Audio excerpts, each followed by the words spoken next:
ஒரு முறையா இருமுறையா பல முறை பல பிறப்பெடுக்க வைத்தாய்.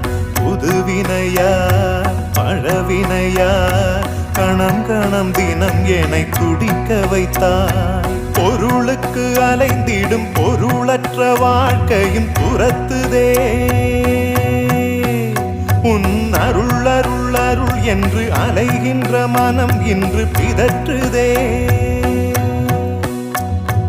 அருள் விழியால் நோக்குவாய், மலர்பதத்தால் தாங்குவாய். உன் திருக்கரம் என்னை அரவணைத்துனதருள் பெற பிச்சை பாத்திரம் ஏந்தி வந்தேன். ஐயனே என் ஐயனே, பிண்டம் என்னும் எலும்பொடு சதை நரம்புதிரமும் அடங்கிய உடம்பு எனும்